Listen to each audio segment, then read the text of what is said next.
क्या आपके पास demat account में कुछ ऐसे स्टॉक्स पड़े हैं जिन्हें आप शॉर्ट टर्म में बेचना तो नहीं चाह रहे, लेकिन अगर मैं आपसे कहूं कि उन्हीं स्टॉक होल्डिंग्स को यूज करके आप कुछ एक्स्ट्रा बेनिफिट्स ले सकते हैं अपने ब्रोकर से, जिसे यूज करके आप अपने पोर्टफोलियो में एक्स्ट्रा रिटर्न्स बना सकते हैं।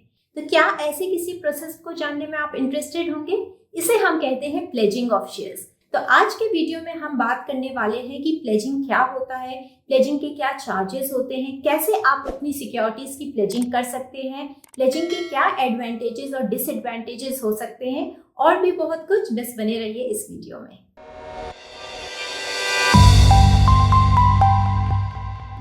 तो चलिए सबसे पहले ये समझते हैं कि प्लेजिंग का प्रोसेस एग्जैक्टली होता क्या है।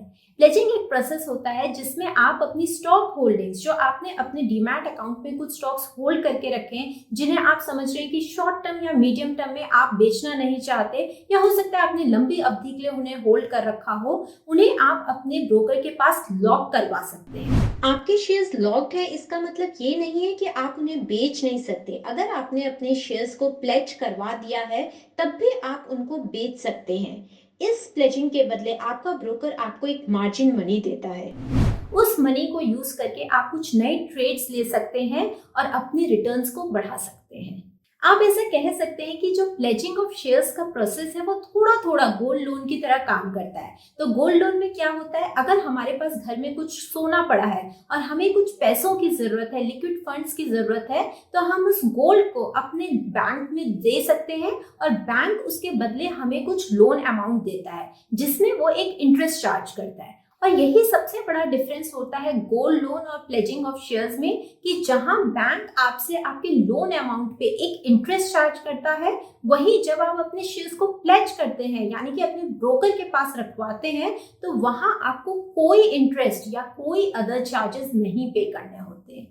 है ना ये इंटरेस्टिंग बात। लेकिन as a risk management feature आपका ब्रोकर आपसे एक हेयर कट लेता है।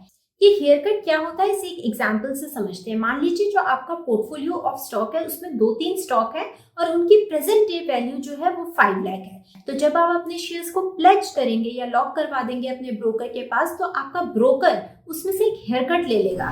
ये हेयर कट कोई चार्ज नहीं होता है, बल्कि जो आपने शेयर्स को प्लेज कराया उनकी टोटल वैल्यू जो है 5 लाख, वो आपको ट्रेड करने के लिए पूरी की पूरी ब्रोकर नहीं देता है, एक हेयर कट ले लेता है रिस्क मैनेजमेंट फीचर की तरह, यानी कि 15% या 20% लेस करके वो वैल्यू आपको ट्रेड करने के लिए मिल जाएगी। तो इस एग्जाम्पल में 5 लाख हमारी present day value of stock है, तो उसका 20% कितना हो गया, 1 लाख हो गया। तो 1 लाख रुपीज जो है ब्रोकर जो है आपका काट लेगा, और जितना अमाउंट बचा 4 लाख जो है आपको दे दिया जाएगा as a margin money to trade. अब ये हेयर कट 15% लगेगा, 20% लगेगा या 30% लगेगा, ये कैसे डिफाइन होगा? ये डिपेंड करता है कि आपने कौन से स्टॉक्स अपने पोर्टफोलियो में ले रखे हैं। सो ऐसा हो सकता है कि टाटा मोटर्स का जो हेयर कट हो वो सिर्फ 15% का हो, लेकिन वही HDFC बैंक में 30% का हेयर कट लग रहा हो।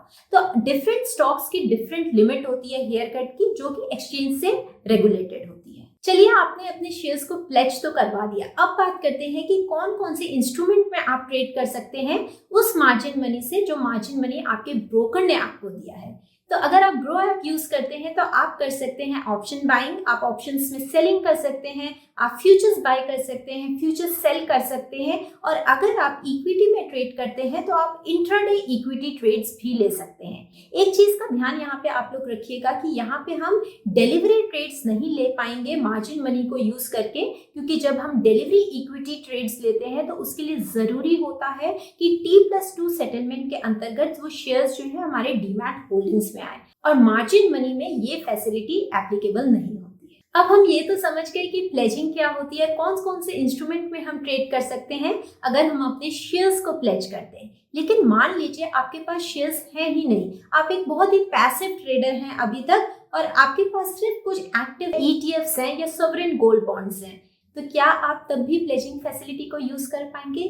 जी हाँ, आप बिल्कुल यूज कर सकते हैं। अगर आपके पास एक्टिव सॉवरेन गोल्ड बॉन्ड्स और ETFs हैं, यानी कि एक्सचेंज ट्रेडेड फंड्स हैं, तब भी आप उनको प्लेज करवा सकते हैं अपने ब्रोकर के पास और उसके अगेंस्ट मार्जिन मनी यूज कर सकते हैं ट्रेडिंग के लिए। एक क्वेश्चन हो सकता है आपके दिमाग में अभी आ रहा होगा कि मान लीजिए आपने स्टॉक्स को प्लेज तो कर दिया, उसके अगेंस्ट आपको कुछ मार्जिन मनी भी मिल गया, लेकिन क्या होगा अगर वो मार्जिन मनी यूज करके आपने किसी फ्यूचर्स या ऑप्शंस में ट्रेड लिया और उसमें आपको नुकसान होगा? तो क्या ऐसी सिचुएशन में इम्पैक्ट हो सकता है? क्या आपके स्टॉक होल्डिंग्स को बेच दिया जाएगा या आपका प्लेज बैलेंस कम हो जाएगा? तो चलिए इसे समझते हैं एक एग्जाम्पल की मदद से। मान लीजिए आपके डीमैट अकाउंट में जो आपका कैश बैलेंस है वो 5,000 रुपए का क्रेडिट है, ठीक है, और प्लेज जब आपने किया अपने शेयर्स को तो उसके अगेंस्ट आपको एक मार्जिन मनी जो मिला वो मिला 10,000 का। तो यहाँ पे आपका टोटल ट्रेडेबल कैपिटल कितना हो जाएगा? 10,000 फ्रॉम प्लेज बैलेंस और 5,000 जो कि आपका कैश बैलेंस था। सो 10,000 प्लस 5,000 15,000 का कैपिटल आपके पास है जिसको यूज करके आप ट्रेड ले सकते हैं नए। मान लीजिए आप एक ऑप्शंस बायर हैं और 15,000 ट्रेडिंग कैपिटल को यूज करके आपने निफ्टी की कुछ कॉल ऑप्शंस को बाय कर लिया, पर अनलकीली वो ट्रेड आपके फेवर में वर्क नहीं करा और आपको उस ट्रेड में 3,000 का नुकसान हो गया। अब क्या होगा उस 3,000 लॉस से? क्या आपका प्लेज बैलेंस को कम किया जाएगा या फिर ब्रोकर आपकी स्टॉक होल्डिंग्स को बेच देगा? इन दोनों में से दोनों ही काम नहीं होंगे। क्या होगा, जब भी आपको लॉसेस होते हैं तो जो सिस्टम है वो ये चेक करता है कि आपका कैश बैलेंस कितना है। तो जो लॉसेस होते हैं वो सबसे पहले कैश बैलेंस के अगेंस्ट एडजस्ट होते हैं। तो यहाँ जो एग्जाम्पल हम बात कर रहे हैं उसमें हमारा कैश बैलेंस कितना था? 5,000 का था। तो 5,000 में से 3,000 डिडक्ट हो जाएंगे, यानी कि अब आपका नया कैश बैलेंस हो गया 2,000 का। आपका प्लेज बैलेंस उतना ही रहेगा और आपकी स्टॉक होल्डिंग्स को भी बिल्कुल नहीं बेचा जाएगा। चलिए यहाँ पे तो हमने बात की कि आपका कैश बैलेंस 5,000 का था। ऐसा भी तो हो सकता है ना कि आपके डीमैट अकाउंट में जो आपका कैश बैलेंस है वो बिल्कुल जीरो हो। तो उस केस में क्या इम्पैक्ट होगा अगर आप कोई ट्रेड लेते हैं और उसमें आपको नुकसान हो जाता है? तो चलिए पुराना एग्जाम्पल ही अपना लेते हैं। मान लीजिए आपका जो प्लेज बैलेंस है आपको मिला 10,000 का, कैश बैलेंस आपका जीरो है, तो यहाँ पे आपका टोटल ट्रेडेबल कैपिटल कितना हो जाएगा? 10,000 का हो जाएगा। आप एक ऑप्शन बायर हैं, आपने वो 10,000 यूज करके ऑप्शंस को बाय किया, राइट? लेकिन अगेन आपको यहाँ पे 2,000 का नुकसान हो गया। तो सिस्टम ने फिर चेक किया कि आपका कैश बैलेंस के अगेंस्ट क्या ये लॉसेस एडजस्ट हो सकते हैं, तो आंसर वाज नो। तो क्या होगा, आपका जो ये नेगेटिव कैश बैलेंस है ना ये आपके लेजर में रिफ्लेक्ट होने लगेगा, यानी कि आपकी ना प्लेज बैलेंस को कम किया जाएगा ना आपकी स्टॉक होल्डिंग्स को बेचा जाएगा, बल्कि जो नेगेटिव बैलेंस के रूप में आपका लॉस आपके लेजर में रिफ्लेक्ट होने लगेगा। ठीक है, अब क्योंकि ये नेगेटिव बैलेंस है तो आप अपने ब्रोकर को पे करेंगे। इसके लिए कितना टाइम मिलता है? इसके लिए मिलते हैं आपको पूरे 60 डेज। तो 60 डेज के अंदर अगर कोई भी नेगेटिव कैश बैलेंस है वो आपने अपने ब्रोकर को रीपे करना है। अब एक बात बताइए, आपको नहीं लगता आपका ब्रोकर आपको कुछ ज्यादा ही लिबर्टी दे रहा है? जब आपको वो मार्जिन की फैसिलिटी दे रहा है, यानी कि प्लेजिंग की फैसिलिटी दे रहा है, उसमें कोई चार्जेस नहीं है। जब आपको मार्जिन मनी दे रहा है ट्रेड करने के लिए, उसमें कोई इंटरेस्ट चार्ज नहीं कर रहा है। लेकिन अगर आप लॉस करके बैठ जाए और उसे 60 डेज तक कैरी करते रहे तो आपको नहीं लगता यहाँ पे कुछ चार्जेस ब्रोकर आपसे चार्ज करेगा? तो जी हाँ, यहाँ पे एक छोटा सा चार्ज आपको देना होगा ब्रोकर को, जो कि होता है 0.045% plus GST on the losses you have made. तो इस एग्जाम्पल में हमारा लॉस कितने का था? 2,000 का था। तो उस 2,000 में हमें ये चार्जेस देने होंगे which comes out to be 0.95 पैसे पर डे। ठीक है, तो ये पर डे के चार्जेस हैं। इसलिए हरदम एडवाइजेबल होता है कि कुछ कैश बैलेंस आप जरूर मेंटेन करके रखें अपने डीमैट अकाउंट में, सो दैट आपको ब्रोकर को कुछ डिलेड चार्जेस ना देने पड़े। कुछ अगर ओवरनाइट ट्रेड्स आप ले रहे हैं उनमें कुछ M2M लॉसेज होते हैं तो उनको एडजस्ट करने में कोई दिक्कत ना आए। एक बात और, अगर आपका ग्रो बैलेंस नेगेटिव रहा आफ्टर 5 वर्किंग डेज तो आपका प्लेज बैलेंस भी ब्लॉक हो जाएगा। बाकी प्लेजिंग का बैलेंस जो आपको मिल रहा है वो तो आपको मिलता ही रहेगा और उसके बेनिफिट्स एज इट इज रहेंगे, अगर आपका कैश बैलेंस है तब भी और नहीं है तब भी। एक चीज और, यहाँ पे हमने बात की कि अगर आपका कोई नेगेटिव बैलेंस है जो आप कैरी कर रहे हैं तो उसको आप 60 डेज तक कैरी कर सकते हैं और बाद में रिपे कर सकते हैं। लेकिन अगर आपने 60 डेज बाद भी अपने ब्रोकर को पैसा वापस नहीं किया तो क्या होगा? देखिए, इस केस में ब्रोकर को मजबूर होना पड़ेगा आपकी स्टॉक होल्डिंग्स को बेचने के लिए, और हो सकता है अगर आपका बैलेंस ज्यादा है तो यहाँ पे वो आपके प्लेज मार्जिन को भी ब्लॉक कर दे। ये ऐसा रिस्क मैनेजमेंट फीचर ब्रोकर के लिए भी काम आता है और आपके लिए भी ये बेनिफिशियल है ताकि आपको और ज्यादा लॉसेस ना हो।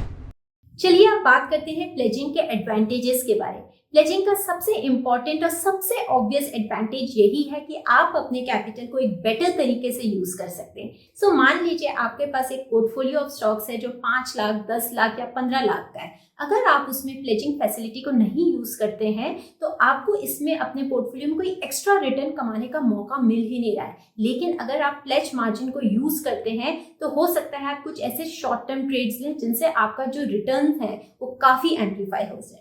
ये तो हो गई शेयर्स की प्लेजिंग के एडवांटेजेस। लेकिन अगर आपके पास ETFs हैं या फिर आपने बॉन्ड्स होल्ड करके रखे हैं तो उनके अगेंस्ट भी तो आपको एक बहुत ही गोल्डन अपॉर्चुनिटी मिल रही है। आप मार्जिन मनी यूज कर सकते हैं और अपने रिटर्न्स को अपने बॉन्ड्स पे या ETFs में अपने रिटर्न्स को बहुत एम्पलीफाई कर सकते हैं। प्लेजिंग के एडवांटेजेस तो काफी ऑब्वियस हैं और काफी लुक्रेटिव भी हैं, पर क्या इसके कुछ डिसएडवांटेज भी हो सकते हैं? देखिए, छोटा सा डिसएडवांटेज प्लेजिंग में हो सकता है। अगर आपने अपनी स्टॉक होल्डिंग्स को बहुत शॉर्ट टर्म पर्सपेक्टिव से रखा है तो इट इज एडवाइजेबल कि आप उन्हें प्लेज ना करें, क्योंकि जो प्लेजिंग का प्रोसेस होता है उसमें 24 आवर्स लगते हैं स्टॉक्स को अनप्लेज होने के लिए। तो अगर आप एक BTST ट्रेड लेते हैं या कोई ऐसा ट्रेड लेते हैं जिसमें आपका होल्डिंग पीरियड सिर्फ 2-3 दिन का है, तो यहाँ पे आपको प्लेजिंग, अनप्लेजिंग और बेचने के प्रोसेस को जो मैनेज करने में थोड़ी दिक्कत आ सकती है। तो इसलिए एडवाइजेबल होता है कि जो शेयर्स को आप प्लेज कर रहे हैं उनका जो होल्डिंग पीरियड है वो थोड़ा सा एक रिलेटिवली लॉन्गर टर्म का। आई होप प्लेजिंग के सारे कॉन्सेप्ट्स आपके इस वीडियो में क्लियर हो गए होंगे। अगर आपको ये वीडियो अच्छा लगा है तो वीडियो को लाइक और चैनल को सब्सक्राइब जरूर कीजिएगा। और अगर आपके कोई क्वेश्चंस हैं, कोई फीडबैक है तो कमेंट सेक्शन में अपने इनपुट डालना बिल्कुल मत भूलिएगा। I will see you very soon in the next video. Till then, take care. Have a good time. Bye.